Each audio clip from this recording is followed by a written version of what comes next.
Ya, Pak. Oke, sebentar.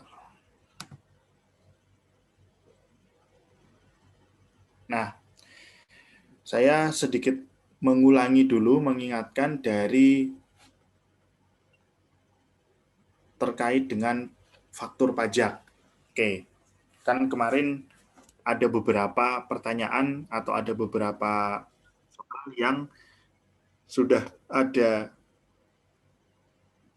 perintah untuk menentukan kode ya, kode 1, 01, 02 dan segala macam. Saya mau sedikit highlight di bagian ini dulu sebelum nanti kita bahas tentang jawaban dari latihan soalnya. Jadi intinya kalau kita ketemu dengan pertanyaan atau di dalam soal yang pertanyaannya itu baru bertanya terkait terutang tidak terutang, berarti kan itu belum terlalu jauh ya. Belum terlalu jauh, ya kalau terutang gimana kan belum tuh. Jadi kita dudukan perkaranya, dudukan persoalannya secara lebih proporsional. Kalau misalnya di situ pertanyaannya misalnya hanya terkait dengan terutang tidak terutang, maka ya jawabannya cukup dengan terutang atau tidak. Kan pilihannya cuma itu, terutang atau tidak terutang. Sehingga di analisis atau di yang dipertimbangkan ketika menentukan itu terutang tidak terutang itu ya simple-simple saja, masih simple seperti yang kemarin, apakah subjeknya PKP misalnya, lalu apakah si subjek itu sudah melakukan penyerahan misalnya, apakah penyerahannya BKP atau JKP ataukah selain di luar BKP JKP. Ketika kemarin kita membahas tentang penyerahan atau tentang terutang tidak terutang, maka yang di sana yang dipertimbangkan poin-poinnya hanya itu saja. Penyerahannya sudah dilakukan atau belum, termasuk kategorinya barangnya atau jasanya BKP JKP atau bukan, dilakukan oleh PKP atau bukan, dan seterusnya. Kan kira-kira cuma itu. Sehingga ketika pertanyaannya masih terutang tidak terutang, maka tidak akan dilihat siapa pembelinya misalnya. Poin siapa pembelinya kan tidak dibahas ketika menentukan terutang tidak terutang. Poin pembelinya itu siapa nanti baru dibahas ketika misalnya diminta untuk menentukan kode transaksi misalnya atau kode fakturnya 01 atau 02 dan seterusnya. Nah, disitulah baru dilihat kepada siapa. Tapi kalau misalnya dari awal jawabannya terutang tidak terutangnya adalah jawabannya tidak terutang, maka pertanyaan juga tidak akan dilanjutkan. Tidak akan dilanjutkan bagaimana membuat fakturnya karena dari awal tidak terutang. Nah, saya ingin berikan proporsional terhadap melihat suatu permasalahan itu seperti itu dulu ya. Jadi di dalam PPN atau di dalam banyak pembahasan tentang pajak itu kita mesti runtut dan kita mesti membuat semacam batasan dulu nih. Batasan itu yang dimaksud adalah tadi ketika pertanyaannya yang dimaksud hanya sekedar misalnya terutang tidak terutang, maka batasannya ya sudah di situ saja. Mau itu ternyata setelah terutangnya itu gimana cara ngitung, itu urusan nanti. Tetapi kalau misalnya kita menentukan terutang tidak terutang, ya sudah, subjeknya terpenuhi, objek secara kegiatannya juga sudah dilakukan, objek secara barang atau jasanya apa juga sudah dilihat, ya sudah terutang. Nah, tapi kalau pertanyaannya dilanjutkan, ketika terutang, kapan saat terutang? Nah, baru kita lihat tanggal-tanggalnya. Atau misalnya bagaimana cara menghitung ketika terutangnya, baru kita lihat lebih detailnya. Ini angkanya berapa, dan seterusnya. Jadi kita susun atau kita kotak-kotakan dulu sesuai dengan konteksnya. Jadi ketika kita melihat suatu transaksi, sekali transaksi itu kita lihat, mungkin bisa jadi memang langsung tergambar di pikiran kita, oh nanti begini, begini, begini. Ya nggak apa-apa, tapi ketika itu mau dipecah-pecah per step by step-nya, kita juga sudah paham konteksnya kalau cuma terutang tidak terutang itu sampai mana yang dipertimbangkan. Terus setelah itu konteksnya kalau misalnya disuruh ngecek kapan saat terutang, ya berarti yang dilihat bagian tanggalnya saja dan seterusnya. Oke, jadi di situ kemarin atau di saat mengerjakan soal-soal latihan ada yang masih beberapa sering miss nih. Jadi misalnya sudah dijawab di depannya, misalnya menjawab pertanyaan nomor berapa gitu ya, nanti kita bahas, jawabannya tidak terutang di awal, karena kan misalnya kita tentukan dulu terutang tidak terutang. Sudah dijawab dengan tidak terutang, tetapi ternyata di belakangnya masih membuat faktur. Nah, ini kan nggak sinkron gitu ya, antara ketika di depan tidak terutang, kalau keputusannya tidak terutang, ya kita harus konsisten ketika tidak terutang, tidak akan mungkin untuk membuat faktur pajak. Nah, misalnya begitu. Jadi mesti saling sinkron, mesti saling terkait. Tapi di sisi lain kalau mau dipisah-pisahkan step by step juga kita paham gitu. Oke, nah masuk ke dalam ketika misalnya jawabannya terutang, maka di soal latihan yang bagian C ya atau yang bagian selanjutnya kan di sana barulah ketika terutang diminta untuk lebih dalam lagi, ya kalau terutang bikin faktur, tanggal fakturnya berapa dan kode fakturnya berapa. Nah, terkait dengan kode faktur, maka ada beberapa poin yang perlu saya sampaikan terkait dengan slide ini. Kemarin, ketika saya menjelaskan tentang ini, kode faktur pajak yang nongolnya di dalam faktur pajak itu ada di bagian depan dari deretan angka, kode, dan nomor seri, ya. Maka untuk kode 01 itu adalah kode yang baru digunakan ketika transaksinya tidak dapat menggunakan kode 02 sampai 09. Jadi posisi kode 01 adalah posisi yang paling lemah boleh dibilang. Ketika dicocokkan pakai 02 nggak bisa, pakai 03 nggak bisa, dan seterusnya nggak bisa, maka solusi terakhir transaksi tersebut menggunakan kode 01. Jadi 01 itu sifatnya umum, sementara 02 sampai 09 sifatnya spesifik menunjuk ke hal yang tertentu saja. Hal tertentu itu yang gimana? Ya yang disebutkan untuk panduan 02 itu apa, artinya 03 apa, dan seterusnya. Nah, di sini ada yang menarik terkait dengan penyerahan kepada bendahara pemerintah atau BUMN atau pemungut PPN. Nah, di kode 02 dan 03 ya. Di kode 02 dan 03, di situ kita akan melihat bahwa kata-katanya adalah PPN-nya dipungut oleh pemungut PPN bendahara dan dipungut oleh pemungut PPN lainnya. Intinya di sini logika sederhananya gini ya. Ketika kita bertransaksi dengan bendahara pemerintah atau pemungut PPN lainnya, pemungut PPN lainnya itu nanti BUMN, BUMD, dan segala macam. Nanti untuk jenis-jenis pemungut PPN kita nanti akan bahas. Intinya, ketika kita bertransaksi dengan mereka, maka faktur pajak, maka terutang tidak terutang harus dicek dulu. Kalau memang terutang, maka lanjut membuat faktur. Nah, ketika membuat faktur, maka kode transaksinya 02 kalau instansi pemerintah. Contoh instansi pemerintah atau bendahara pemerintah itu gimana? Kalau misalnya kita selaku penjual menjual barang atau jasa kita misalnya kepada kantor urusan agama misalnya, atau kepada kantor-kantor instansi pemerintah, ke kantor kelurahan misalnya, atau ke dinas tertentu misalnya. Nah, itu bendahara pemerintah. Dan ketika kita melakukan penyerahan ke sana, terutang tidak terutang PPN-nya itu tetap dengan mekanisme pertimbangan yang umum. Kita PKP atau bukan, objek yang diserahkan BKP atau JKP, dan seterusnya. Berarti di situ kesimpulannya terutang PPN, sehingga kesimpulannya lagi membuat faktur pajak. Ketika membuat faktur pajak, kodenya dengan kode 02 atau 03. Apa bedanya kode 02 atau 03 dengan kode yang lain? Nah, bedanya ketika kita bertemu dengan pihak bendahara pemerintah atau tadi BUMD, maka pembayaran PPN-nya itu dilakukan langsung, dilakukan sendiri oleh si pembeli dalam konteks ini karena pembelinya adalah bendahara pemerintah.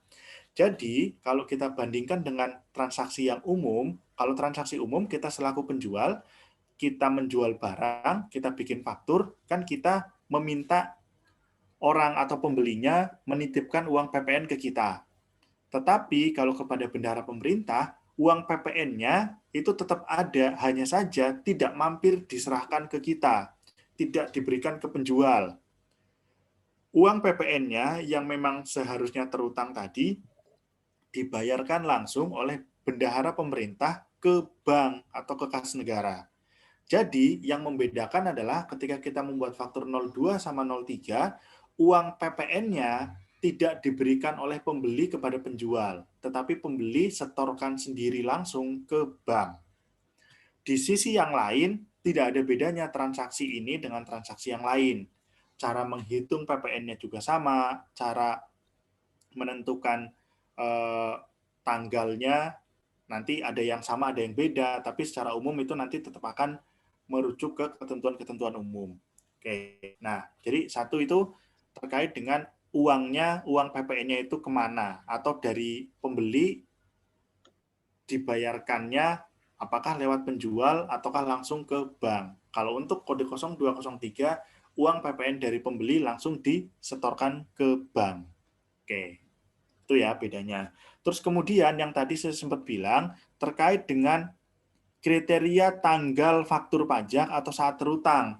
Itu menjadi beda hanya untuk case kalau faktur pajaknya kodenya 02.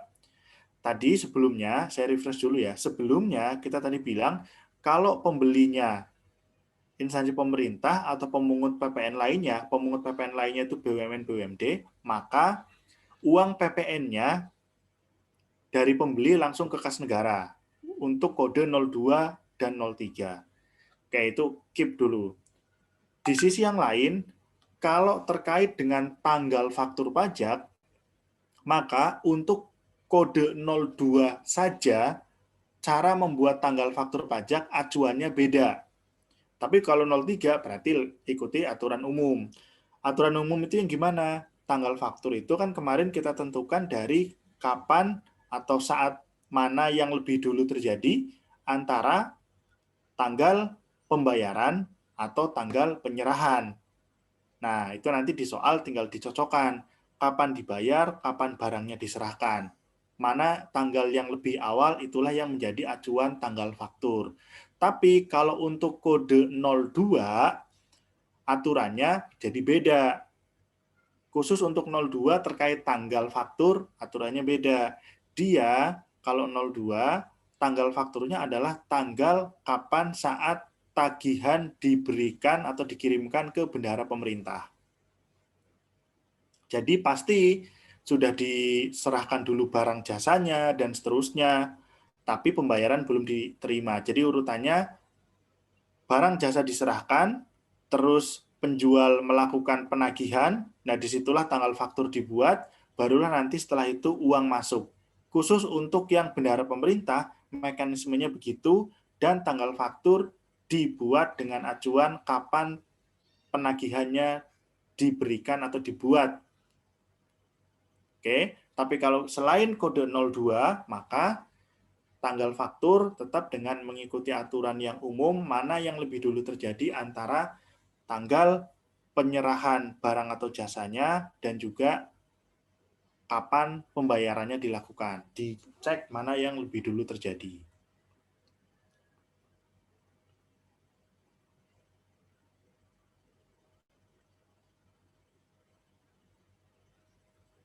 Oke, nah itu ya beberapa kilas tentang kode-kode faktur pajak. Terus di sisi yang lain, kemarin terkait dengan faktur pajak, kan sebenarnya faktur pajak dengan bentuk seperti ini, itu kita sebut sebagai, istilahkan sebagai faktur pajak standar, dengan bentuk yang seperti ini, dengan isi yang seperti ini. Tapi di sisi lain, kan kita juga punya alternatif cara membuat faktur pajak yang berbeda. Kita kemarin sempat bahas faktur pajak pedagang eceran. Ketika misalnya kita sebagai pembeli di minimarket misalnya. Nah, itu transaksi dilakukan secara eceran, faktur pajak yang diterbitkan bukan dengan bentuk seperti ini, tetapi berupa struk penjualan saja. Tapi di dalamnya sudah termuat hitungan PPN. Nah, itu tetap disebut sebagai faktur pajak, walaupun isinya, formatnya, bentuknya beda. Nah, atau di sisi lain, kemarin kita juga sempat mempelajari ada ini dokumen yang kedudukannya dipersamakan dengan faktur. Atas transaksi-transaksi spesifik yang tersebutkan di sini itu tidak dibuat faktur pajak, tetapi dibuatnya dokumen yang disebutkan di sini. Seperti misalnya kalau kita menggunakan jasa telekomunikasi, maka si penyedia atau perusahaan telekomunikasi dia tidak membuat tagihan PPN yang bentuknya seperti faktur pajak standar tadi, tetapi cukup nanti bukti tagihan yang formatnya ditentukan atau dibuat sendiri oleh si perusahaan telekomunikasi. Nah, kita jadi mengenal faktur pajak itu ada yang formatnya bentuknya standar, ada dokumen tertentu yang kedudukannya dipersamakan dengan faktur, ada juga tadi faktur pajak pedagang eceran. Nah, ini konteksnya kalau yang faktur pajak pedagang eceran, kalau yang dokumen tertentu, ini ada syarat. Syaratnya apa? Yang disebutkan di sini. Jadi ketika misalnya ada suatu transaksi tidak memenuhi syarat untuk dibuat faktur eceran, tidak memenuhi syarat untuk dibuat dokumen tertentu yang kedudukannya dipersamakan dengan faktur, maka balik lagi, berarti dia harus membuat dokumen yang dengan bentuk atau format faktur pajak standar, dengan isian yang harus sesuai dengan ketentuan untuk membuat faktur pajak standar. Ya, itu. Nah, dari semua transaksi yang terjadi, nah ini juga kemarin terkait dengan pertanyaan yang saya sampaikan di dalam latihan, salah satu pertanyaannya di situ saya menyampaikan dokumen PPN apa yang harus dibuat. Nah, kalau terkait dengan dokumen PPN apa yang harus dibuat, maka sebenarnya jawabannya itu akan merujuk ke apakah dia membuat faktur pajak dengan format standar ini, apakah dia membuat faktur PKP pedagang eceran misalnya, faktur pajak yang seperti kita terima di minimarket, atau membuat dokumen tertentu. Kalau membuat dokumen tertentu, jenis dokumen tertentunya itu apa? Apakah misalnya PIB, apakah misalnya PEB? Nah, sebenarnya yang dimaksud dari pertanyaan itu adalah jawabannya yang begini. Tapi tidak ada masalah dengan jawaban yang sudah teman-teman sampaikan kemarin, jawabannya justru malah lebih lengkap karena di sana disebutkan membuat invoice misalnya, membuat berita acara serah terima misalnya, surat jalan, PO dan segala macam. Itu boleh dan tidak salah, tetapi yang akan dilihat oleh PPN atau perspektif PPN itu adalah dokumen-dokumen ini. Kalau dokumen-dokumen ini ternyata tidak dibuat, tetapi di sisi lain surat jalan dibuat, jadinya tetap ada kewajiban yang belum dilakukan. Dan kalau kita berbicara faktur pajak, maka tidak harus transaksinya itu dibuatkan invoice, baru dibuatkan faktur pajak. Tidak harus seperti itu. Kenapa? Karena bahkan transaksi tanpa dokumen apapun, tapi realnya transaksi sudah terjadi, misalnya transaksi sudah terjadi tapi invoice-nya nggak ada, tetap aja faktur pajak tetap bisa dan harus dibuat kalau memang dalam transaksi itu sudah terutang. Jadi kalau kita bicara faktur, maka faktur itu bukan dicocokkan ke invoice, tetapi faktur dicocokkan ke real kejadian yang ada. Bahwa kejadian yang ada itu dibuktikan dengan adanya dokumen berita acara, ya nggak masalah. Tetapi tetap faktur pajak, mau nggak ada berita acara pun, mau nggak ada invoice pun, faktur pajak sepanjang kewajibannya dia terbit, ya tetap harus terbit. Oke, kira-kira begitu ya. Nah, di sisi lain lagi, kalau kita bicara faktur pajak dengan format seperti ini, maka kita sedang berbicara kita sebagai penjual. Kita sebagai penjual yang membuat, yang menyiapkan faktur pajak dengan format isian seperti ini.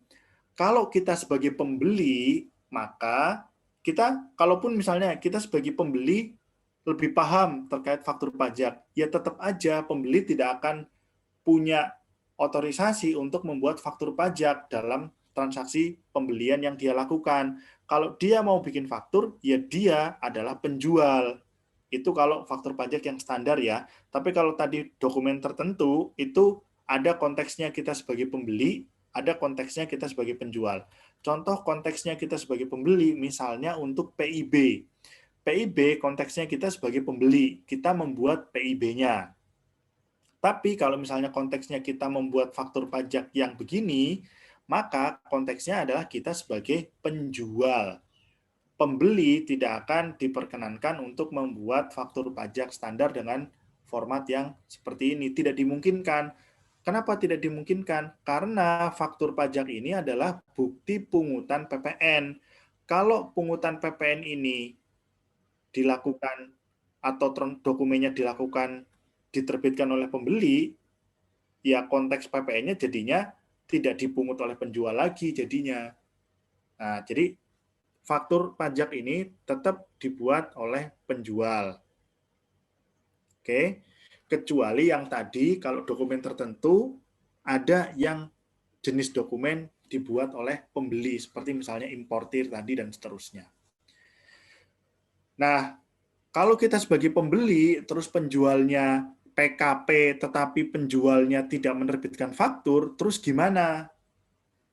Nah, selaku pembeli, kalau memang di dalam invoice tagihan yang diterima atau kita terima selaku pembeli itu tidak menyebutkan ada terutang PPN, ya sudah, kita tidak akan perlu membayar PPN.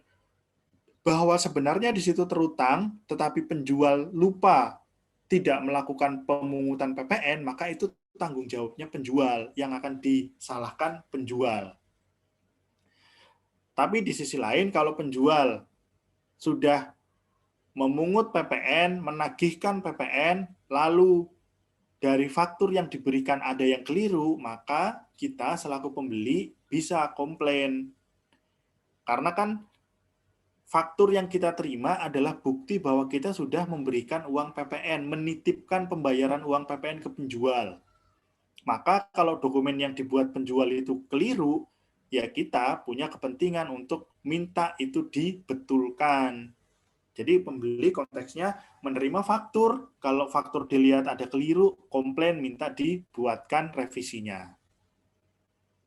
Oke, nah nanti kalau kita sudah masuk ke semua ini, dari kemarin kan kita boleh dibilang dari sisi yang menjual. Nah nanti kalau dari sisi pembeli, setelah faktur pajak diterima dan misalnya sudah dicek isinya benar, maka faktur pajak itu disebut sebagai faktur pajak masukan bagi pembeli. Faktur pajak masukan nanti akan diperhitungkan dengan faktur pajak keluaran. Nah, kalau kemarin di soal latihan kita belum ada di situ soal atau transaksinya yang menyediakan data kita sebagai pembeli. Di situ rata-rata kita sebagai penjual, kecuali ketika ada impor barang, mungkin itu sudah sempat ada. Oke, jadi gitu ya. Jadi perspektif kita di sini sebagai penjual, nanti kalau perspektif kita sebagai pembeli, berarti tinggal minta faktur, cek fakturnya oke, tinggal nanti faktur tersebut dapat dikreditkan atau tidak dapat dikreditkan. Kalau kita sebagai pembeli konteksnya itu. Kalau kita sebagai penjual maka memastikan ini terutang atau tidak. Ketika terutang harus memastikan lagi bagaimana membuat faktur pajaknya, menerbitkannya, mengisi informasinya, dan seterusnya. Oke, sampai sini silahkan kalau ada yang mau ditanyakan dulu.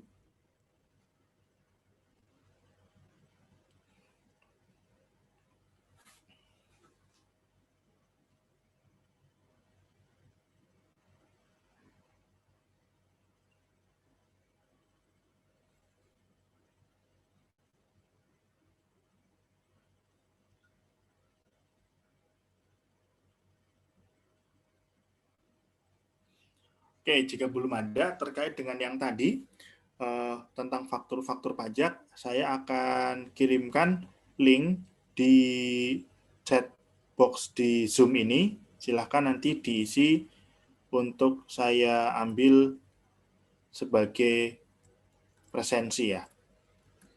Ditunggu sebentar linknya saya siapkan.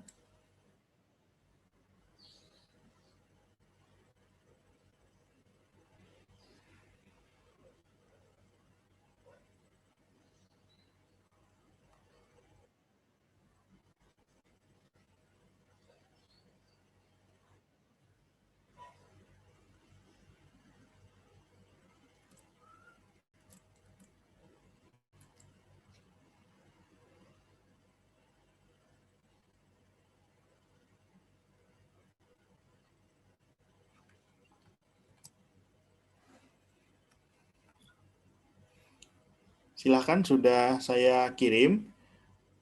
Dalam waktu kurang lebih 10 menit, silakan dijawab. Nanti setelah itu kita akan melanjutkan materi membahas dari jawaban soal latihan. Oke, sudah bisa ngecek semua ya. Kalau memang ada yang belum bisa, silakan disampaikan di chat saja. Kita Silakan dicoba dulu. PPN ya, maka dokumen PPN itu secara umum simpelnya kita bagi jadi 3. Faktur pajak yang bentuknya faktur pajak standar, terus dokumen tertentu yang kedudukannya disamakan dengan faktur, dengan berbagai jenis dokumen tertentu itu apa aja gitu ya. Sama yang terakhir adalah faktur pajak pedagang eceran. 3 ini itu saling berbeda atau terpisah. Berbeda sesuai dengan transaksi yang ditemui. Kalau transaksi yang ditemui itu memungkinkan untuk dibuat faktur pajak pedagang eceran, ya silakan dibuat. Kalau ternyata tidak memenuhi, ya berarti misalnya cek lagi di faktur dokumen tertentu yang kedudukannya dipersamakan dengan faktur. Kalau ternyata nggak bisa juga di situ, ya barulah membuat faktur pajak standar. Nah, dalam konteks faktur pajak standar dan dalam konteks faktur yang PKP pedagang eceran, itu pasti yang membuat adalah pihak penjual. Sementara kalau kita berbicara dokumen tertentu yang kedudukannya dipersamakan dengan faktur, dengan tadi jenisnya ada banyak, contohnya ada banyak, maka ada yang dibuat dalam transaksi khusus, ada yang dibuat oleh penjual, ada yang dibuat juga oleh pembeli. Tetapi bukan berarti dua-duanya juga membuat, tapi salah satunya tergantung dari konteksnya. Contoh misalnya kalau transaksinya impor, yang membuat ya pembeli yang ada di dalam negeri yang melakukan impornya, bukan si penjual yang ada di luar negeri. Nah, jadi transaksinya apa dulu, baru jelas nanti dokumen PPN-nya yang dibuat tuh yang mana. Gitu. Oke, karena bisa jadi masing-masing transaksi itu beda perlakuannya. Nah, dari beberapa jawaban tadi ada juga yang masih sedikit keliru terkait dengan kalau faktur pajak format yang standar tadi masih mungkin dibuat oleh selain pihak penjual. Nggak bisa. Kalau faktur pajak yang standar tadi, yang bisa membuat atau yang secara ketentuan diwajibkan membuat adalah di pihak penjual atau yang menyerahkan BKP JKP. Nah, kemudian terkait dengan yang faktur pajak yang eceran itu tidak perlu menuliskan identitas pembeli. Bisa kita lihat contoh paling gampangnya ya ketika kita ke minimarket di kasir kita tidak pernah ditanya namanya siapa dan seterusnya. Karena si minimarket hanya menyiapkan faktur pedagang eceran yang di dalamnya memang tidak perlu dituliskan nama pembeli. Makanya kita tidak ditanya sebagai pembeli namanya siapa gitu. Nah, kemudian terkait dengan dokumen tertentu dengan segala macam jenis variasinya banyak, maka jangan dijawab dengan hanya menuliskan misalnya invoice. Invoice kalau cuma itu saja invoice titik jawabannya.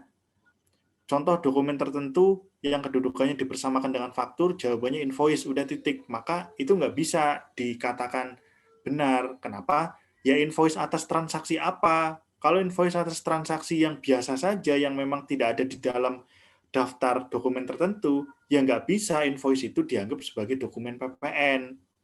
Jadi, mesti menyebutkan dengan tepat dan spesifik dari salah satu contoh yang memang sudah diatur boleh masuk menjadi dokumen tertentu yang kedudukannya dipersamakan dengan faktur. Jadi ketika jawabannya cuma struk saja, misalnya cuma invoice saja, ya nggak bisa. Struk atas transaksi apa, invoice atas transaksi apa. Nah, jadinya butuh begitu, karena dokumen tertentu memang isinya spesifik harus merujuk kepada yang ada di dalam daftar. Gitu. Oke, jadi gitu ya. Jadi untuk dokumen PPN ada juga ada bentuknya faktur pajak standar, ada bentuknya yang pedagang eceran seperti struk belanja dan segala macam dari minimarket dan seterusnya. Ada juga dokumen tertentu yang kedudukannya dipersamakan dengan faktur. Nah, ini beda-bedanya begitu. Oke, nah sekarang kalau dari tadi kita dari perspektif penjual membuat faktur, penjual membuat faktur, nah kita akan masuk ke dalam perspektif kita sebagai pembeli. Kalau menerima faktur, setelah dicek itu fakturnya benar, terus ngapain? Nah, gitu. Oke.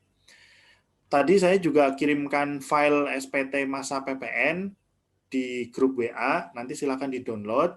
Intinya, goals kita adalah, atau ujian nanti adalah mengisi formulir SPT masa PPN. Jadi nanti ada contoh transaksi nih, seperti latihan yang kemarin sudah dikerjakan. Cuma kan kemarin jawaban dari latihannya itu bukan dalam mengisi SPT. Nah, nanti ujian itu mengisi SPT. Transaksi yang disediakan itu mirip seperti misalnya kemarin yang dibuat untuk latihan. Jadi kemarin ketika latihan misalnya sudah bisa menyatakan ini terutang misalnya, sudah bisa menjawab itu, terus sudah bisa menjawab ini kode fakturnya 01 misalnya. Nah, itu semua nanti goals-nya adalah kita salin untuk diisikan ke dalam SPT masa PPN. Formatnya sudah saya kirim, jadi nanti kita juga akan membahas itu. Oke, begitu ya. Saya siapkan dulu untuk yang ketika kita sebagai pembeli. Karena di SPT masa PPN akan muncul sekaligus halaman untuk diisikan transaksi kita sebagai penjual, juga halaman yang diisikan untuk transaksi kita sebagai pembeli. Gitu.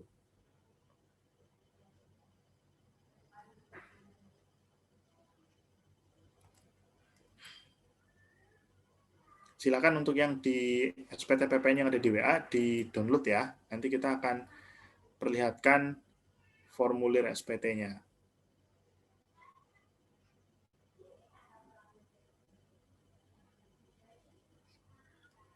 Oke, saya sudah tampilkan. Nah, intinya ketika kita dalam transaksi yang lengkap, maka kan kita kadang-kadang berlaku sebagai pembeli, lalu kita berlaku juga sebagai penjual. Nah, kita selaku PKP, ada transaksi beli, ada transaksi jual, itu semua harus kita administrasikan dengan baik. Kalau kita sebagai pembeli, kita menerima faktur pajak dari pihak lain, simpan.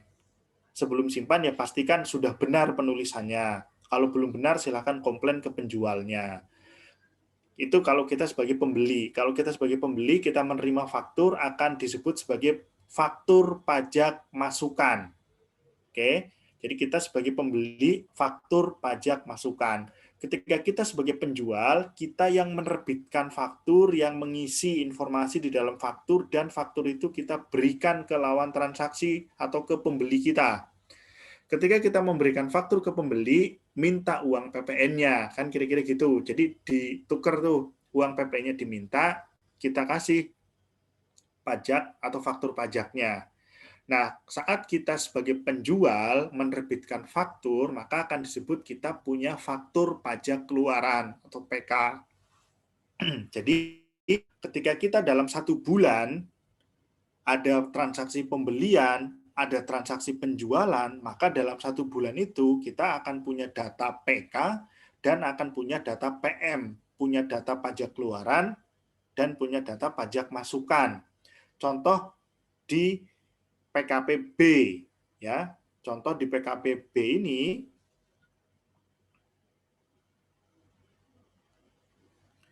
ya di sini dia ya contoh di PKPB dia membeli barang dari A ya. Katakanlah dia membeli, ketika dia membeli berarti kan dia menerima faktur.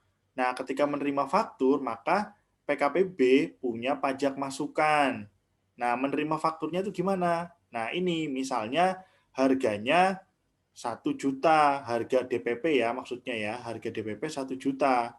Terus ditambah PPN 100. Nah, berarti uang yang dikeluarkan oleh si B adalah 1.100.000 diberikan ke A. Yang 100 adalah nilai PPN. Nah, si B menerima faktur pajak. Berarti anggap aja si A ini adalah PKP ya. Kalau A-nya bukan PKP kan jadinya B nggak terima faktur. Oke, B sudah terima faktur pajak masukan dengan nilai PPN-nya ini 100. Di sisi lain, terus dia juga ada jualan. Dia jualan dengan harga 1.200 ke PKPC. Nah, di sini ketika PKPB itu jualan, maka kalaupun C ini bukan PKP, si B itu tetap membuat faktur. Ya. Jadi kalau sebagai penjual, maka acuannya itu penjualnya PKP atau bukan. Kalau penjualnya PKP mau transaksi ke siapapun pembelinya, ya tetap faktur pajak terbit. Nah, itu juga salah satu pertanyaan yang ada di dalam latihan. Kalau kita jualnya ke pembeli non PKP, terus gimana? Ya tidak ada masalah, tetap aja bikin faktur, tetap aja pungut PPN, tetap aja penjual itu jadinya ada PK. Tapi kebalikannya, kalau kita belinya dari A, ketika kita beli misalnya dari A, tapi ternyata si A ini bukan PKP, kita bisa meminta faktur atau kita tidak akan pernah dapat pajak masukan. Oke, jadi ketika kita sebagai penjual PKP, ya sudah pembelinya siapapun kita akan pungut PPN, kita terbitin faktur. Masalah terbitin fakturnya nanti jadi faktur pedagang eceran, ya boleh-boleh saja sepanjang kriterianya terpenuhi. Tapi kalau kita sebagai pembeli, terus ternyata misalnya pembelinya non PKP, ketika kita sebagai pembeli ternyata kita beli dari penjual yang non PKP, ya nggak akan bisa juga kita meminta faktur pajak. Oke, ya harus clear dulu di situ nih. Saya lanjutkan. Berarti ketika PKPB beli tadi dari PKPA dapat pajak masukan, nilainya 100. Ketika dia jual ke C, dia bikin faktur pajak keluaran. Di sini katakanlah nilainya jadi 1.200.000. 120 PPN-nya. Nah, berarti di sini ada nilai PK ya. Terus ada juga nilai PM. Nah, ketika ini terjadi dalam 1 bulan yang sama, maka PK dan PM masuk di SPT masa. PK-nya dicatat berapa nih? Misalnya penjualannya ada banyak, ya dicatat, dikumpulkan. Fakturnya ada berapa, dan seterusnya. Terus pajak masukannya juga dikumpulkan ada berapa. Nah, pajak masukan yang di sini kan digunakan untuk mengurangi ya. Nih, di sini kan digunakan untuk mengurangi pajak keluaran. Kalau mengurangi seperti ini, maka istilahnya pajak masukannya dikreditkan. Ya, oke.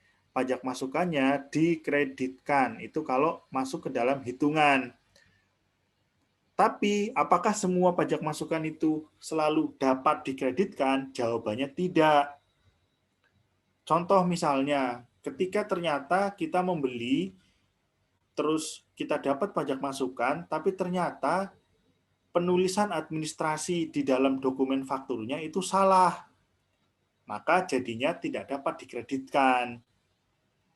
Atau contoh yang lain nanti kita bahas, kalau misalnya kita beli barang tapi tidak digunakan untuk kegiatan usaha, maka ya kita tetap aja dapat pajak masukan, tapi bagi kita nanti pajak masukannya tidak dapat diperhitungkan ke dalam pengkreditan pajak masukan. Jadi di SPT masa PPN-nya si PKPB, intinya di SPT masa PPN itu akan tersedia kolom untuk menuliskan total PK berapa dan total PM yang dapat dikreditkan berapa. Nah, hasil akhirnya ketika PK-nya lebih besar daripada PM, maka akan ada kurang bayar namanya. Kurang bayar dengan contoh di sini ada 20.000 berarti disetorkan ke kas negara ada kurang bayar 20.000. Oke, jadi SPT masa PPN hasil akhirnya bisa jadi kurang bayar, bisa jadi nihil, bisa jadi juga lebih bayar. Semua itu kurang bayar, nihil atau lebih bayar dihasilkan dari mana? Dari merekap jumlah PK-nya berapa, jumlah PM-nya berapa dalam 1 bulan. Oke, nah itulah tadi formulir SPT PPN saya sudah kirimkan. Nanti kita akan masuk ke sana untuk melihat mengisi PK itu di sebelah mana, di halaman berapa, mengisi PM di sebelah mana. Nah, sekarang kita masuk pengkreditan pajak masukan karena tidak semua pajak masukan itu dapat dikreditkan. Oke. Kalau yang dapat dikreditkan ya berarti nanti masuk ke hitungan, kalau tidak dapat dikreditkan ya dibuang dari hitungan. Otomatis ketika dibuang dari hitungan ya mempengaruhi hasil SPT kurang bayar atau lebih bayarnya. Oke. Di sini intinya syarat pengkreditan ya memenuhi syarat formal dan material. Kalau kita bicara syarat formal itu sebenarnya adalah syarat terkait administrasi dokumennya. Misalnya, benar nggak nulis nama pembelinya? Kalau nama pembelinya salah, ya syarat formalnya tidak terpenuhi. Nah, kira-kira gitu. Kalau syarat material itu apa? Syarat terkait dengan realnya, terkait dengan transaksinya yang secara real. Misalnya, transaksinya sebenarnya adalah pembelian misalnya laptop, tapi fakturnya ditulis misalnya pembelian barang yang lain. Nah, berarti secara real pembelian laptop belum dibuat faktur dong. Nah, kira-kira gitu jadinya. Nah, terus pengkreditan prinsipnya ya, yang pertama dikreditkan dengan PK pada masa pajak yang sama. Nah, ini maksudnya tadi pajak masukan itu tanggal fakturnya kapan, bulannya di bulan apa, ya tinggal masuk ke SPT bulan tersebut. Oke, tapi itu yang standarnya karena ada beberapa kondisi misalnya ada yang gagal produksi atau misalnya yang barang modal. Nah, itu jadi agak sedikit sedikit berbeda perlakuannya, tapi nanti kita akan bahas itu nanti. Secara standar pajak masukan kita terima, tanggal fakturnya kapan, ya tanggal itu masuk ke SPT bulan sebagaimana dimaksud di dalam faktur tersebut. Nah, terus kemudian di sisi lain, pajak masukan juga dapat dikreditkan yang terkait dengan hubungannya dengan penyerahan yang terutang PPN, ya. Jadi misalnya tadi kita beli mobil untuk operasional perusahaan. Di sisi lain perusahaan juga melakukan kegiatan penjualan. Berarti kan pembelian mobil untuk operasional itu terkait dengan kegiatan usaha. Terkait juga kegiatan usahanya itu yang dikenai PPN. Berarti kan PM-nya ada, di sisi lain PK-nya ada, dan PM-nya secara ketentuan menjadi dapat dikreditkan. Nah, di sisi lain, karena tidak semua PM walaupun eksis, tapi harus dicek dulu apakah dia dapat dikreditkan atau tidak dapat dikreditkan.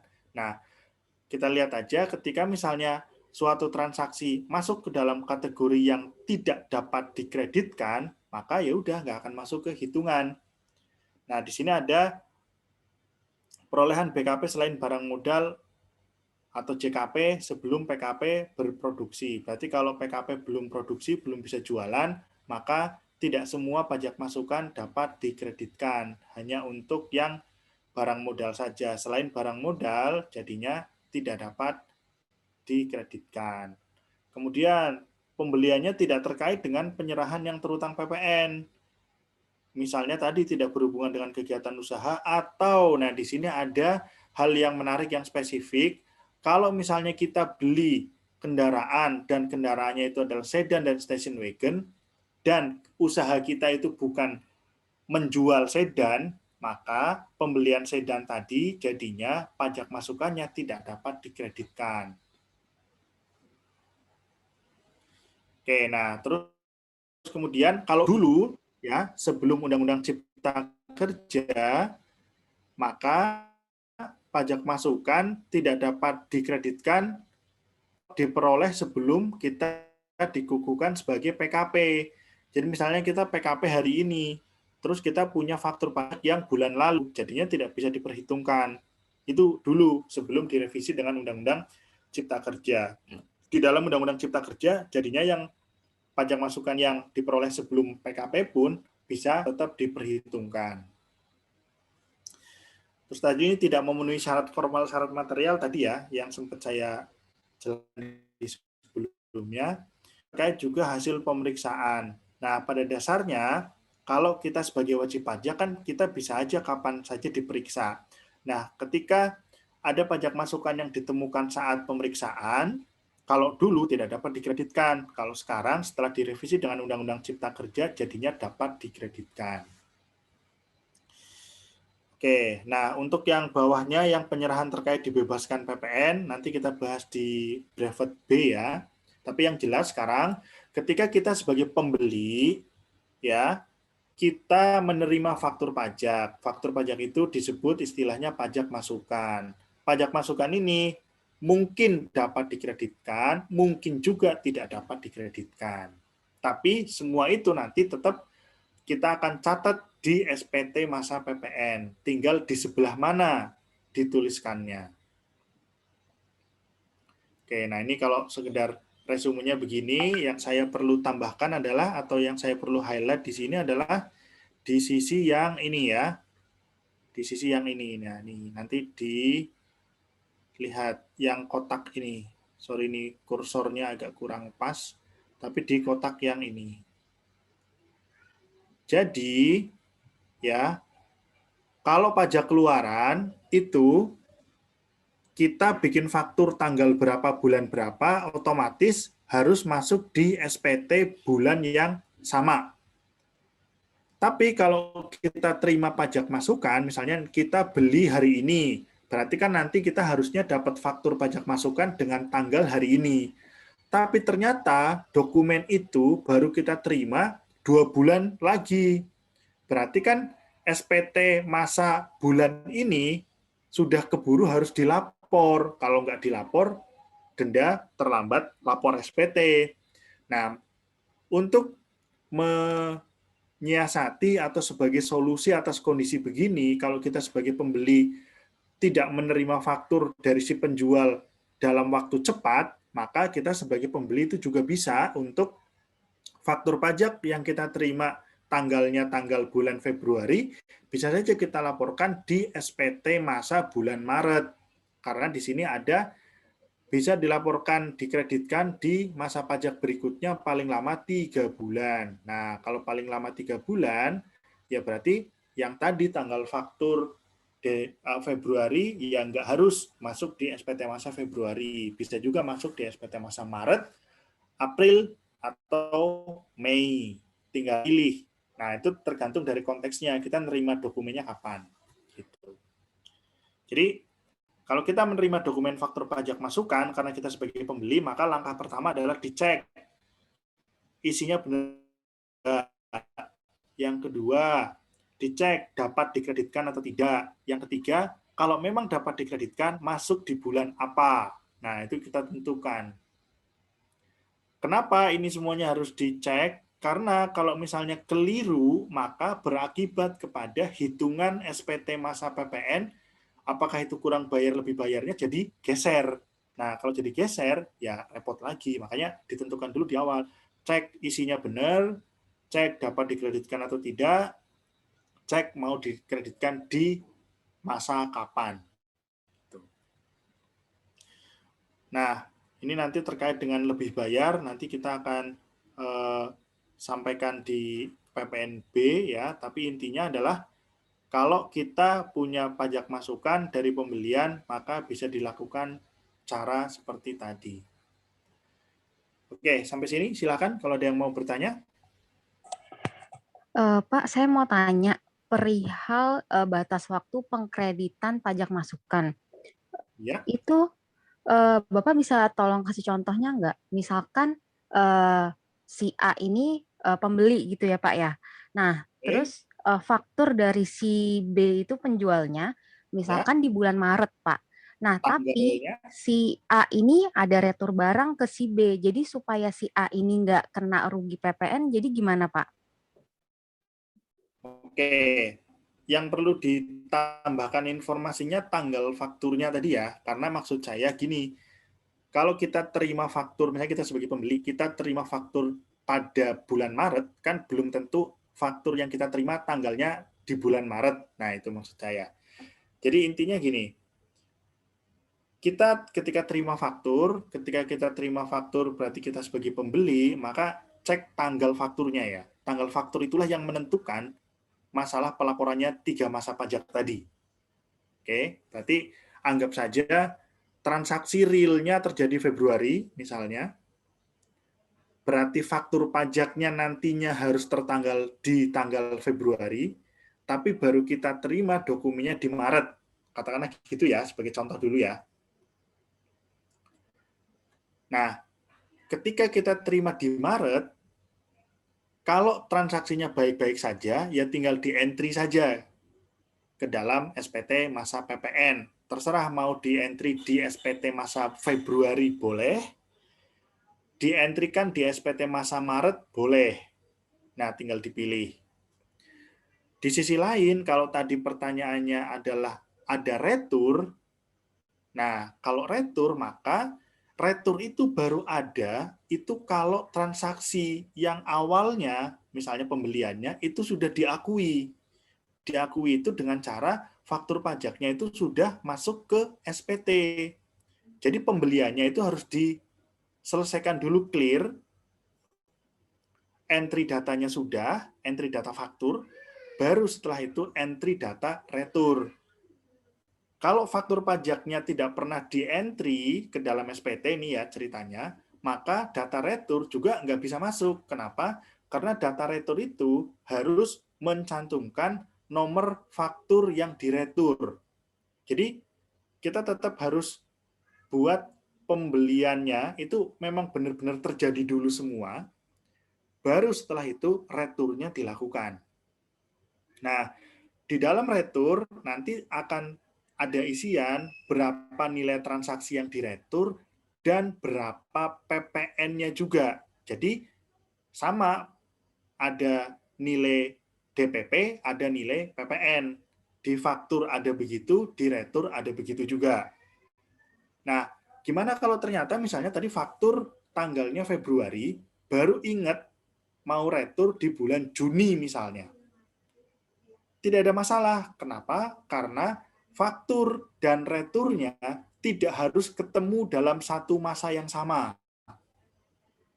Jadi ya silakan faktur pembeliannya atau faktur pajak masukan masuk di SPT masa Februari misalnya, atau masuk di SPT masa Maret misalnya, kemudian baru dibuat retur dengan dokumen returnya tanggalnya tanggal Juni misalnya, ya dokumen retur yang tanggal Juni akan masuk di SPT masa Juni. Berarti nanti SPT masa Juni akan ada nilai negatif di rekap DPP dan PPN-nya. Jadi, si negatif tadi, returnya tadi, tidak harus ketemu dalam satu masa yang sama dengan faktur yang direturnya. Oke. Kira-kira sudah cukup jelas?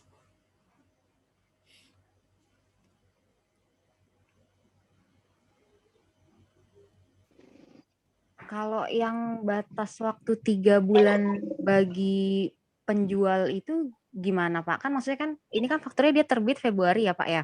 Nah, terus di dokumen returnya itu Juni. Itu kan berarti udah 4 bulan Pak. Oh gini, jangan campurkan kapan membuat faktur dengan kapan membuat retur. Itu hal yang berbeda yang dipisahkan dulu nih, gitu ya. Oke Pak. Mau fakturnya dibuat kapanpun, ini anggap aja waktu membuat fakturnya benar ya. Nanti kita bahas nggak benernya itu gimana contohnya. Tapi anggap aja faktur sudah dibuat dengan benar. Mau returnya dilakukan 1 tahun lagi pun, itu bisa-bisa saja. Jadi, faktur dibuat punya ketentuan sendiri, katakanlah gitu. Retur dibuat juga punya ketentuan sendiri. Jadi ini 2 hal yang berbeda. Dan masuk di SPT masa atau di bulan SPT-nya itu juga bisa berbeda. Tidak ada masalah. Mau lintas tahun juga tidak ada masalah. Retur dilakukan sekarang atas pembelian tahun lalu gitu misalnya, tidak ada masalah. Di sisi lain, kalau kita membuat laporan keuangan, kan bisa dilihat tuh, misalnya ketika kita membuat laporan keuangan ada penjualan, terus kan di bawahnya juga ada retur penjualan misalnya, ada sales, ada refund atau retur, terus di bawahnya lagi ada net sales misalnya. Sales sama retur atau refund itu masing-masing sesuai dengan periodenya sendiri-sendiri. Yang sales ya sales di tahun 2020 misalnya, yang retur ya retur yang dilakukan di 2020 misalnya. Ketika kita entry data retur itu tidak masalah meretur yang pembelian kapan, meretur yang penjualan kapan, itu terserah. Jadi sesuai dengan konteksnya masing-masing. Nah, sekarang balik ke fakturnya. Fakturnya kapan harus dibuat sih yang benernya? Faktur harus dibuat itu pada saat terutang. Oke, sesuai dengan tanggal terutang PPN seperti yang di soal latihan, kan ada transaksi-transaksi begitu-begitu, ada tanggalnya. Nah, tanggal terutang itu adalah tanggal yang jadi tanggal faktur seharusnya. Oke, nah di sisi lain, kalau misalnya penjual terlambat membuat fakturnya, tanggalnya mundur misalnya, maka ada dua kondisi. Kondisi yang pertama, kalau tanggal fakturnya mundur, tidak sesuai atau terlambat tadi, maka sepanjang belum melebihi 3 bulan dari saat terutang, maka sisi pembeli itu tidak dirugikan sama sekali terhadap faktur yang dia terima. Faktur yang dia terima tetap dapat dikreditkan dan seterusnya. Di sisi lain, penjual punya sanksi administrasi keterlambatan penerbitan faktur. Oke, jadi penjual gara-gara fakturnya telat, tapi masih dalam sebelum 3 bulan, maka penjual punya resiko sanksi administrasi keterlambatan faktur. Di sisi lain, pembeli tidak ada urusan. Pembeli tetap bisa mengkreditkan dan seterusnya. Tapi kalau terlambatnya, nah ini contoh yang kedua, tapi kalau terlambatnya penjual baru menerbitkan faktur setelah 3 bulan, maka terlambatnya bagi penjual tetap sama. Tapi di sisi lain, bagi pembeli itu jadinya tidak dapat dia kreditkan. Nah, kalau pembeli sudah bayar PPN, tapi terima faktur, fakturnya tidak dapat dikreditkan gara-gara tadi keterlambatan, nah di sini baru ada konteks pembelinya agak dirugikan. Karena jadi nggak bisa mengkreditkan. Tapi apakah 100% pembeli akan dirugikan? Ya tidak. Kenapa? Kalaupun PPN-nya tidak dapat dikreditkan, PPN ini bisa diakui sebagai biaya. Contoh misalnya, kita beli mobil, harganya 1.100.000 katakanlah. 1.100.000 kalau misalnya PPN-nya yang 100 itu jadi pajak masukan yang dapat dikreditkan, maka 100 tadi masuknya ke neraca. Tapi andai kan kita beli harganya 1.100.000 dengan PPN yang 100 tidak dapat dikreditkan, maka angka 1.100.000 masuk semuanya di laba rugi. Masuk di laba rugi misalnya jadi biaya pembelian apa gitu ya. Kalau PPN-nya dapat dikreditkan, maka yang 100 masuknya di neraca. Yang di laba rugi cuma nilai DPP pembeliannya. Nah, jadi kalau dibilang rugi, ada ruginya, tetapi bukan satu-satunya opsi. Tetap masih ada opsi lain yang membuat yang nggak benar-benar rugi-rugi banget. Gitu. Oke, silakan. Semoga sudah cukup jelas.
Oke. Sudah cukup jelas tadi Jenny ya? Iya Pak, udah Pak, makasih Pak. Oke. Ya, jadi secara umum, bukan dalam konteks yang ditanyakan tadi, ketika kita ketemu dengan suatu transaksi atau suatu kondisi, mau PPN, mau PPH, mau apapun, kadang-kadang kita harus melihat dari konteks yang komprehensif atau misalnya dari big picture-nya dulu. Tapi ketika menerapkan aturan-aturan detail, kita harus masuk lebih dalam lagi dan memecah step by step-nya, membuat kotak-kotaknya. Kayak misalnya tadi, ketika ada faktur, ada retur. Ya fakturnya dulu gimana, baru returnya itu gimana. Memang berhubungan, tetapi ada kondisi yang juga saling tidak terhubung atau saling berdiri sendiri-sendiri. Nah, di situ mesti ngelihat dari dua sisi, kadang ngelihat dari big picture-nya, kadang ngelihat dari detailnya.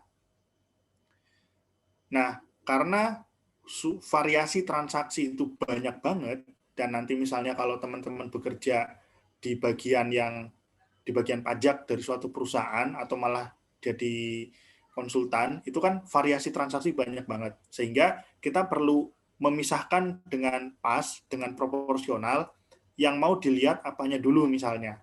Runtutannya gimana dulu nih? Apakah tadi terutang tidak terutangnya harus dipastikan dulu ataukah di sisi yang mana. Nah, itulah yang dari awal saya selalu katakanlah ulang-ulang bahwa kalau kita bicara pajak atau khususnya bicara PPN itu kita seperti membicarakan suatu pohon. Di dalam pohon atau dalam bentuk pohon, kalau kita ngelihat dari jauh, ya pohon kurang lebih begitu. Ketika kita mendekat, nanti kan akan ada beda-beda, ada cabang, ada batang, ada ranting. Nah, ranting yang mana itu nyambungnya kemana? Nyambungnya ke batang yang mana, cabang yang mana, dan seterusnya. Ada ranting yang saling nggak ketemu misalnya. Ketemunya adalah di batang yang sama misalnya. Dari jauh, ranting yang saling nggak ketemu bisa jadi kelihatannya ya ketemu-ketemu aja.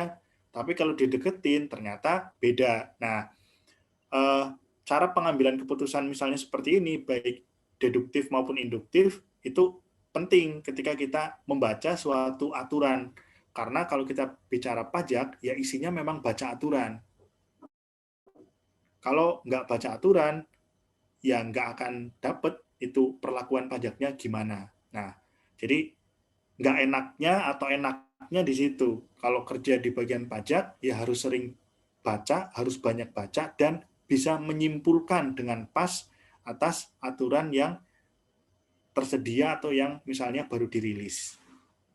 Gitu. Nanti lama-lama kalau teman-teman menggeluti dengan sungguh-sungguh, bisa dapat apa namanya mind map di pikiran, ya di pikiran sudah langsung kayak punya gambar sendiri. Oh, ini dulu nih yang dilihat. Nanti habis yang dilihat ini baru ini, baru ini, baru ini. Gitu. Oke, jadi ya memang begitu ya plus minusnya atau kondisi suka dukanya. Oke, nah kita nanti break di jam 10 ya, 10 atau 10.30 biasanya.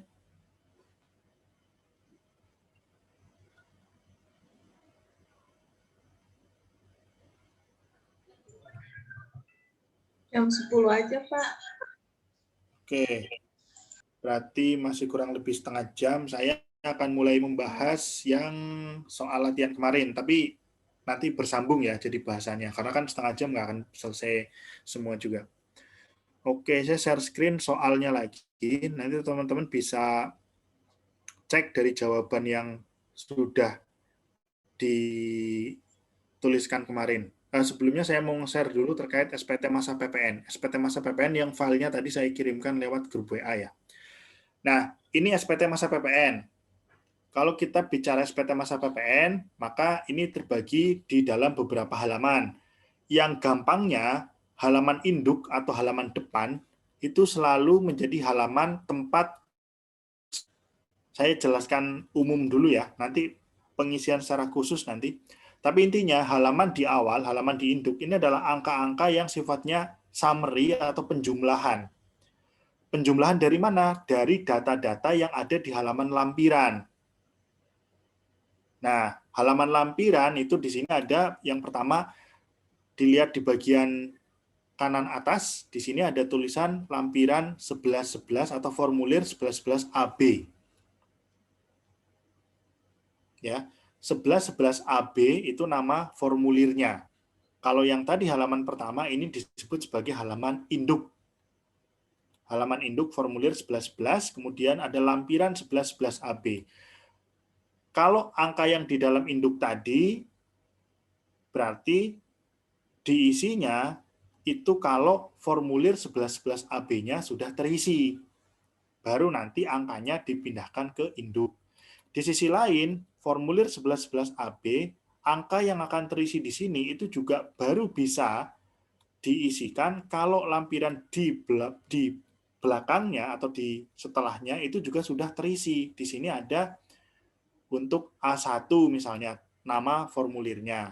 Nama formulirnya A1 digunakannya untuk ini. Jadi penggunaan formulir, nama halaman ini digunakan untuk apa, itu untuk ini.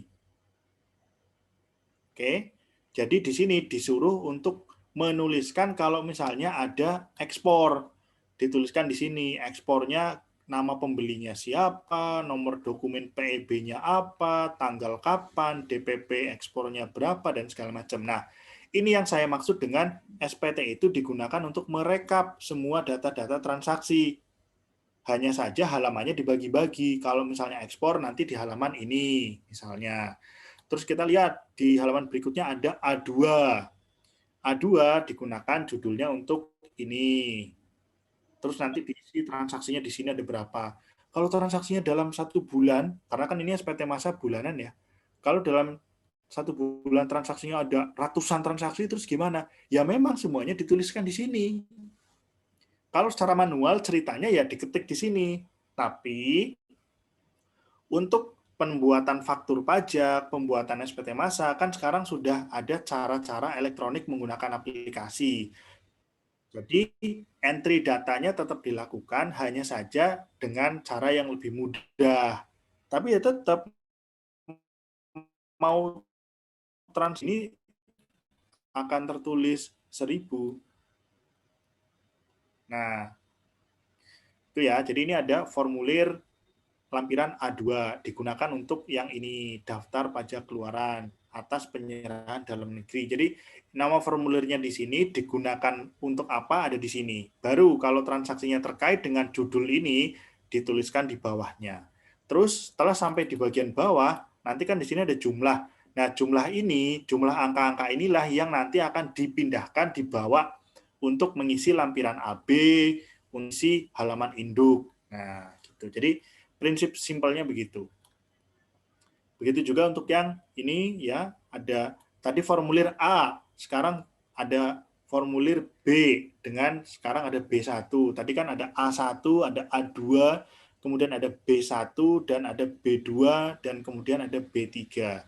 Masing-masing nanti dijumlahkan datanya dan datanya pindah ke formulir AB. AB itu yang menggabungkan dari lampiran A dan lampiran B gitu. Terus nanti baru masuk ke induk. Nah, disinilah untuk menulis PK-nya berapa, PM-nya berapa, kurang bayarnya berapa gitu. Oke, nanti ini kita pelajari cara mengisinya, karena ini yang jadi bahan ujian adalah nanti ada transaksi, kemudian transaksinya dijawab dengan mengisi SPT. Oke, saya share screen untuk pembahasan soal latihan.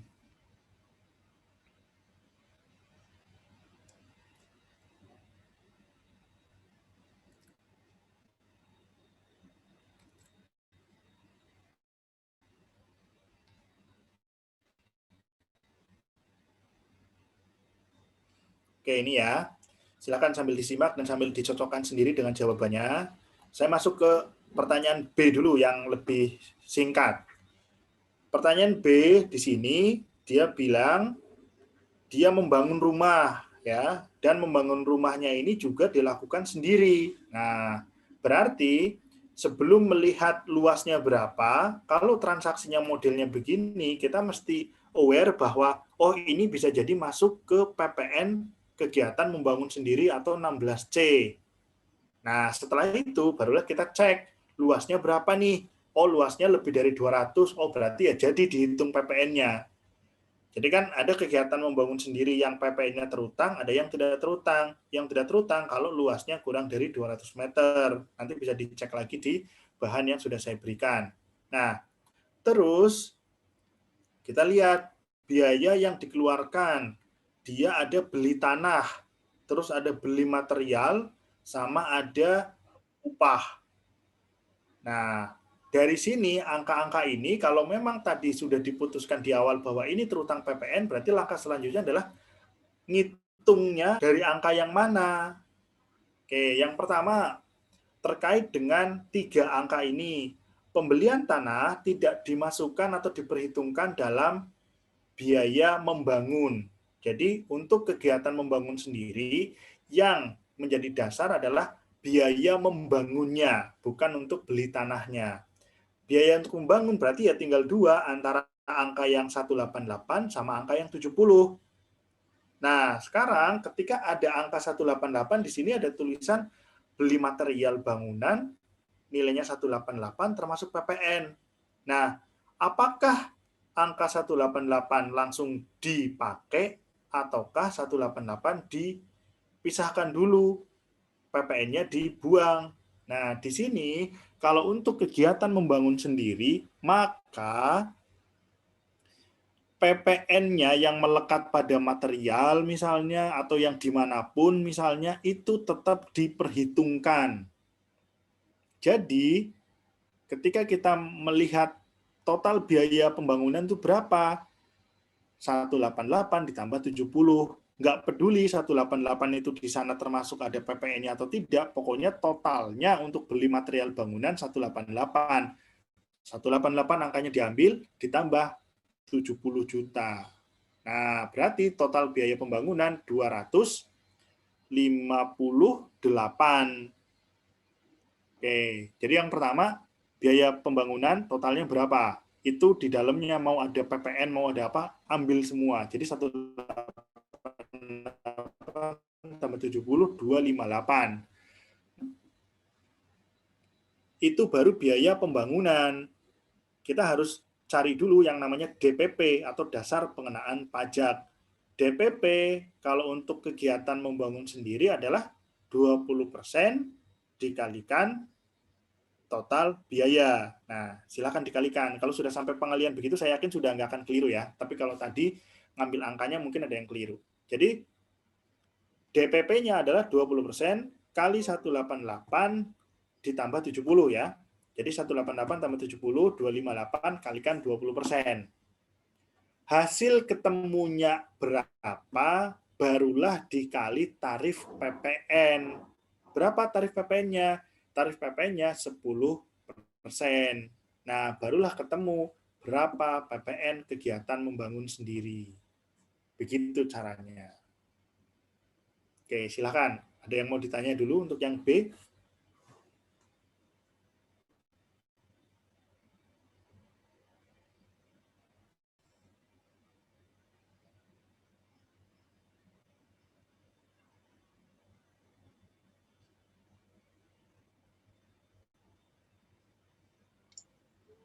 Jelas, Pak. Ya, oke. Jadi nanti silakan. Kalau ada soal sejenis, berarti ya sudah bisa ya. Tapi kalau nanti soalnya tidak detail itu misalnya nggak ada tuh material bangunan berapa, mandor berapa, langsung total biaya pembangunan. Nah, ya malah lebih enak, angkanya sudah jelas. Oke. Saya masuk ke soal yang atas. Nah, di sini si sepatu awet disimpulkan itu sudah PKP dari sebelum kejadian transaksinya. Kenapa? Karena di sini dia sudah ada informasi izin pemusatan terutang PPN. Kalau izin pemusatan tempat terutang PPN berarti ya dari awal dia sudah PKP.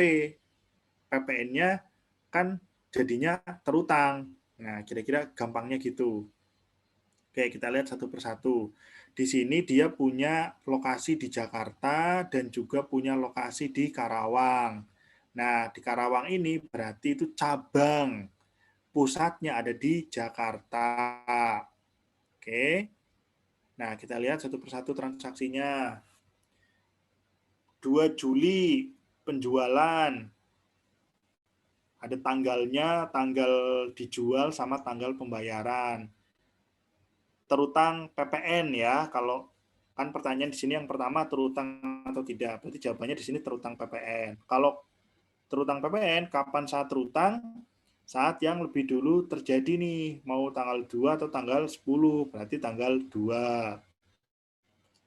Besarnya PPN terutang, nah kalau besarnya PPN terutang, di sini angkanya 24.200 termasuk PPN, berarti angkanya dipretel dulu dengan jadinya terutang nilai PPN-nya 2.200.000.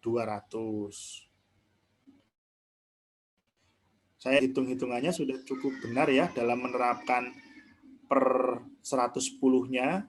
Oke, jadi tinggal dilanjutkan lebih teliti aja, jangan sampai nanti memasukkan angkanya keliru. Oke, ini udah. Terus dokumen apa yang disiapkan? Nah, dalam konteks ini, dokumen yang disiapkan adalah faktur pajak. Karena ketika kita bicara dokumen PPN, maka ya terkait cuma 3 hal, mau faktur pajak standar, dokumen tertentu, atau yang faktur eceran. Nah, di sini berarti membuat faktur pajak. Oke, jelas ya, nomor 1. Kalau ada dokumen-dokumen lain yang menyertai terkait invoice, berita acara, atau purchase order, atau surat jalan atau apa, itu sebagai dokumen pelengkap. Tapi bukan disebut sebagai dokumen PPN. Kalau dokumen PPN ya jadinya faktur. Oke, nomor 2. Ekspor tanggal 10 Juli. Nah, kalau kita bicara pertanyaan pertama terutang tidak terutang, ekspor BKP, sepatu kan BKP ya, itu terutang PPN. Kalau kita bicara ini terutang. Tapi kalau pertanyaannya dilanjut, terutangnya gimana? Nah, barulah kita pikirin cara ngitungnya. Tapi kalau pertanyaannya nggak berlanjut, terutang atau tidak terutang, ya sudah, jangan pikirkan masalah nanti ngitungnya. Kenapa masalah ngitungnya? Nah, masalah ngitungnya kalau untuk ekspor jadi agak beda. Jadi, ekspor itu diberikan tarif PPN-nya itu 0%. Jadi, intinya PPN itu ada 2 tarif.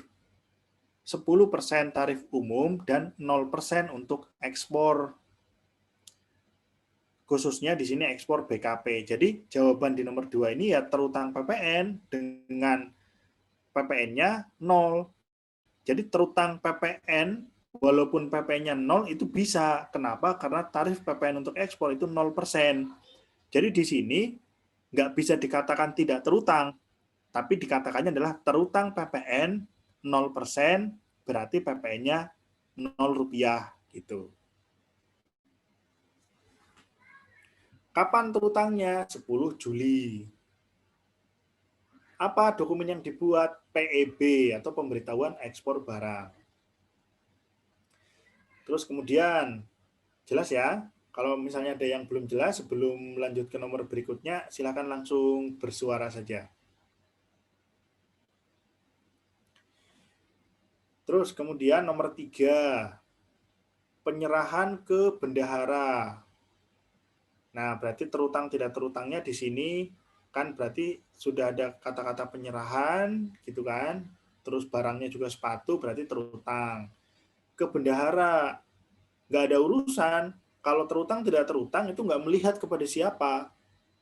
Terutang tidak terutang itu ya siapa subjek penjualnya, bukan siapa pembelinya ya. Terus barangnya apa, ya sudah jadinya terutang. Nah, kepada bendahara tidak membuat terutang tidak terutangnya jadi berubah, tetap terutang, tetap dibuat faktur pajak karena terutang. Nah, tanggalnya yang tadi sempat saya sampaikan di awal sesi bahwa kalau kita transaksi ke bendahara, tanggal dokumennya atau tanggal saat terutang itu adalah saat dilakukan penagihan. Berarti di sini tanggal 18 Juli. Oke, khusus untuk penyerahan ke bendahara, tanggalnya, tanggal saat terutang atau yang nanti jadi tanggal faktur adalah tanggal saat dilakukan penagihan. Berapa PPN-nya? Ya di sini sama seperti yang nomor 1 tadi, dibagi 110, nanti ketemu dengan 7.700.000. Jadi terutang PPN, membuat faktur pajak. Di sini belum ditanya kode faktur ya. Tapi kalau mau ditanya kode faktur berarti kodenya 02, tanggal fakturnya 18 saat penagihan. Oke. Ya, saya lanjut.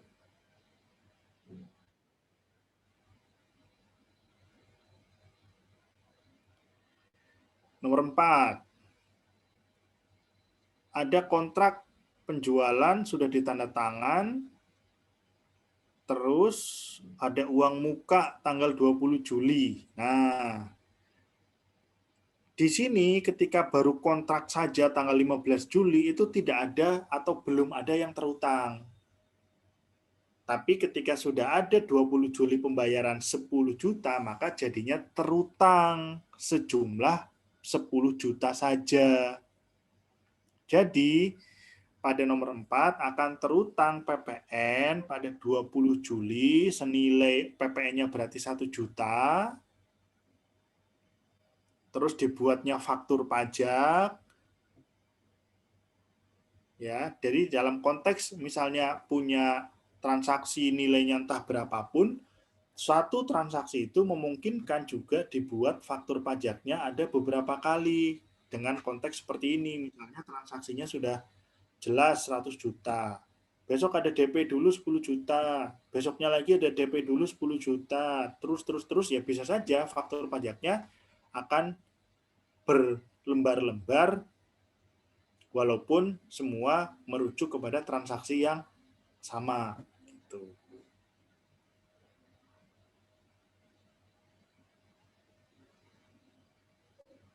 Oke. Berikutnya nomor 5. Nomor 5, ternyata setelah DP 10 juta, terus tadi juga DP 10 juta sudah dibuatkan faktur, ternyata 20 Agustus semua barangnya senilai yang sudah di dalam kontrak diserahkan. Terus tanggal 25 Agustus baru ada pembayaran pelunasan. Berarti kalau gini, sisa dari yang sudah 10 ini kan berarti tinggal 90, karena kan kontraknya 100.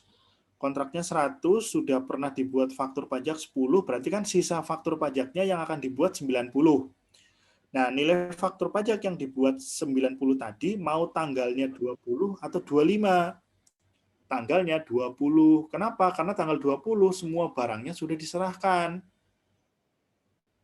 Berarti sudah terutang jadinya di situ.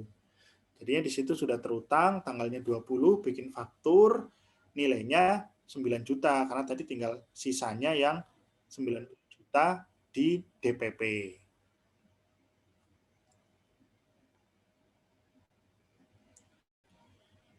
Oke, berikutnya tanggal 8 Agustus menggunakan sebagian sepatu produksinya untuk karyawan. Nah, ini harus dicek dulu, teman-teman dicocokin. Kalau dia nggak jualan, tetapi ternyata dikasih sepatunya ke karyawan saja. Terus gimana kalau cuma dikasih? Nah, ini yang disebut dengan istilah pemakaian sendiri untuk tujuan konsumtif. Pemakaian sendiri ini untuk tujuan konsumtif sama aja seperti juga misalnya memberikan sumbangan atau pemberian cuma-cuma. Terutang PPN, yang menanggung PPN-nya adalah yang memberikan. Berarti tetap, karena ini definisinya pakaian sendiri, maka tetap terutang. Dan ketika terutang PPN, tanggal terutangnya tanggal 8, dokumen PPN yang dibuat adalah faktur, kemudian nilai PPN-nya yang terutang. Nah, silakan dicek di DPP nilai lain. DPP nilai lain untuk pemakaian sendiri adalah harga pokok sebelum laba. Berarti dari 10 juta dikalikan 10%, ketemulah PPN-nya sama. Oke, jadi terutangnya iya. Saat terutangnya 8 Agustus, besarnya PPN terutang 10% dikalikan DPP-nya di harga pokok. Membuat faktur pajak. Nah, berikutnya nomor 7. Nah, ini menarik ya. Ini salah satu yang belum saya sampaikan, tapi ini terkait dengan aktiva yang tujuan semula memang tidak untuk diperjualbelikan. Kenapa? Karena kan ini memang jualannya sepatu, tiba-tiba dia jual genset. Nah, kalau ada dia jual sepatu terus tiba-tiba jual genset, maka teman-teman harus masuk dulu, oh ini PPN 16D, menjual aktiva. Nah, PPN 16D berarti kita tentukan nih, terutang atau tidak terutang nih. Karena 16D itu juga ada yang terutang, ada yang tidak. Nah, ini contoh sebagai gambaran. Secara aktivitas, ini masuk PPN pasal 16D, yaitu menjual aktiva. Secara aktivitas begitu. Tapi terutang tidak terutangnya kita lihat. Salah satu kondisi aktiva, penjualan aktiva itu terutang PPN adalah ketika aktiva tersebut digunakan untuk kegiatan usaha. Nah, di sini aktivanya itu tidak digunakan untuk kegiatan usaha, melainkan ditempatkan di rumah direksi. Berarti pembelian genset yang dulu dilakukan tidak dalam kegiatan usaha. Berarti kalau dulu ini punya pajak masukan saat pembelian juga tidak dapat dikreditkan. Nah, sekarang ketika gensetnya dijual, jadinya tidak terutang PPN. Gitu. Jadi kegiatan PPN 16D kalau terkait dengan kegiatan usaha aktifannya maka terutang PPN ketika dijualnya lagi ya. Tapi kalau tidak terkait dengan kegiatan usaha saat ini dijual lagi jadinya tidak terutang PPN.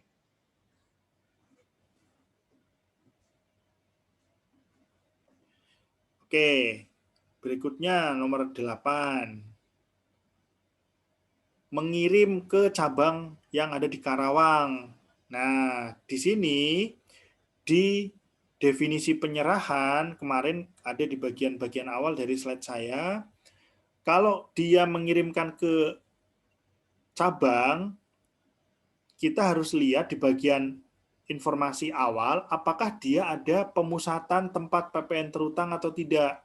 Kalau ada pemusatan, maka pengiriman ke cabang jadinya tidak terutang PPN. Tapi kalau tidak ada izin pemusatan, pengiriman ke cabang jadinya terutang. Tuh. Berarti ini jawabannya tidak terutang PPN. Ketika tidak terutang PPN ya sudah, yang pertanyaan-pertanyaan lainnya jadinya tidak perlu dijawab gitu. Sama seperti nomor 7 tadi. Oke, nomor 7 sama nomor 8 memang kemarin materinya belum saya berikan ya, tapi ini sekaligus sebagai contoh yang bisa digunakan sebagai referensi di soal-soal berikutnya. Oke, kemudian nomor 9. Diterima pesanan sepatu, baru informasinya itu saja. Maka saat 23 Agustus belum terutang PPN karena belum ngapa-ngapain, terima uang juga belum, nggak ada informasi ya, uangnya sudah masuk, terus dikerjakan juga belum, sepatunya diberikan juga belum, gitu. Berarti tidak terutang PPN atau belum terutang PPN pada tanggal 23 Agustus. Terus nomor 10. Nah, dikirimkan sepatu tanggal 30 Agustus. Pembayaran diterima 1 September. Nah, berarti ada 2 tanggal, berarti nanti kita pilih salah satu. Nah, kita lihat ini diberikannya itu adalah bukan ke instansi pemerintah. Kenapa? Karena diberikannya ke koperasi. Kebetulan koperasinya adalah koperasi miliknya karyawan Dinas Pariwisata. Tapi koperasi ini ya bukan Dinas Pariwisatanya. Dinas Pariwisata bendara itu instansi pemerintah. Kalau kita jualnya ke Dinas Pariwisatanya, berarti ke instansi pemerintah. Tapi kita kan jualnya ini ke koperasinya, ke koperasi karyawan. Karyawannya kebetulan Dinas Pariwisata. Jadi ini koperasi entitasnya, bukan si Dinas Pariwisatanya. Berarti atas transaksi tanggal 30 ini ya transaksi biasa saja. Terutang PPN, saat terutangnya berarti 30 Agustus, ya, terus PPN-nya berarti 900.000, terus dibuat faktur pajak. Oke, begitu. Ya, silakan dari ini nomor A sama B sudah kita bahas. Silakan kalau ada yang mau bertanya sebelum kita break. Pak mau nanya Pak terkait nomor 8. 8 ya. Kalau misalnya seandainya cabang jual ke ngirimnya ke pusat itu ntar terutang PPN nggak Pak?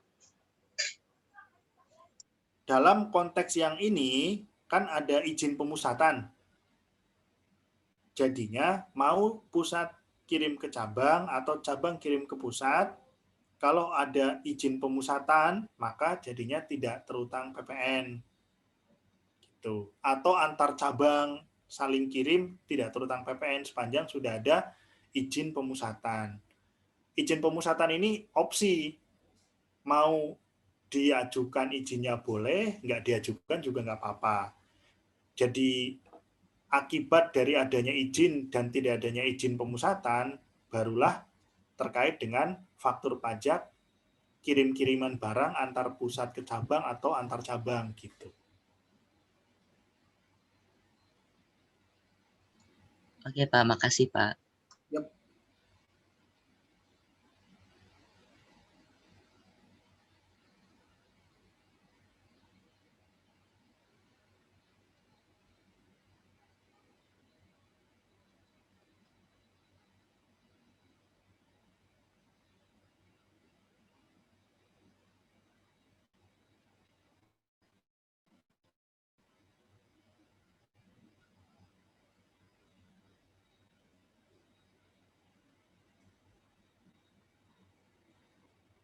Silakan kalau ada yang mau bertanya dulu, saya tunggu dulu sebelum break ya.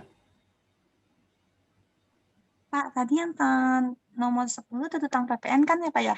Tanggal Nomor 10, yes, terutang. terutang PPN tanggal 30 Agustus ya Pak? Betul. Terima kasih Pak. Ya.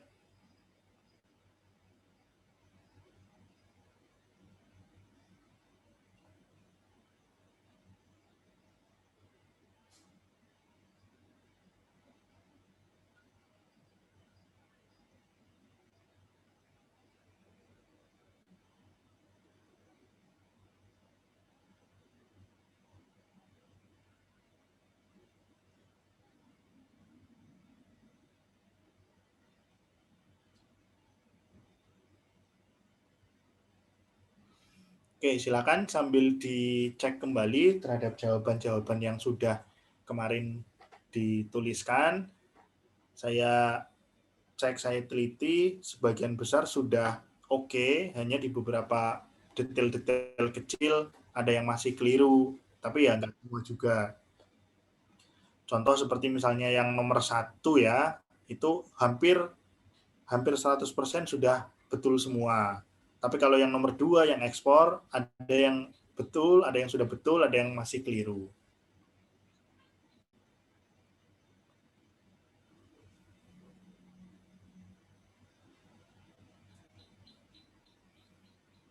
Nah, jadi kurang lebih soal-soal di PPN itu transaksi-transaksi seperti ini, seperti A, seperti soal A, dan soal yang C. Nah, bedanya nanti kalau untuk yang ujian, itu jawabannya dituliskan untuk diisikan dalam SPT. Contoh misalnya, yang nomor 1 itu kan jadinya kita menerbitkan faktur. Berarti kan ada faktur pajak keluaran. Nah, dituliskannya di halaman berapa di dalam SPT gitu.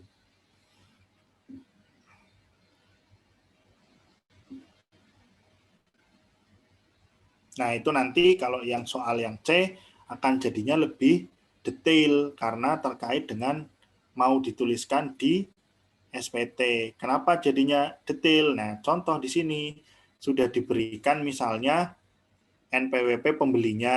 Misalnya di sini yang 5 April, kan pembelinya Hotel Mercure sudah ada NPWP-nya. Nah, ini bisa diisikan nanti ke dalam SPT PPN. Contoh ya, kalau kita melakukan transaksi penjualan, terus kita tuliskan di sini, kan kita dituliskan nama pembelinya siapa, NPWP pembelinya siapa. Nah, kalau di soal yang C tadi sudah tersedia informasi-informasi yang bisa digunakan untuk mengisi formulir SPT dengan lengkap.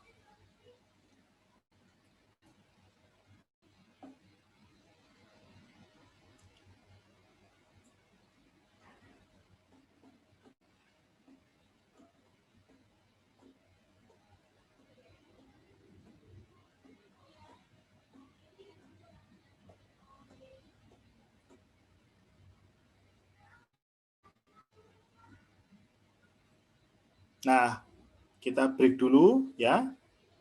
Nanti kita lanjut ketemu lagi membahas yang C dan membahas tadi SPT masa PPN, file yang sudah saya kirim.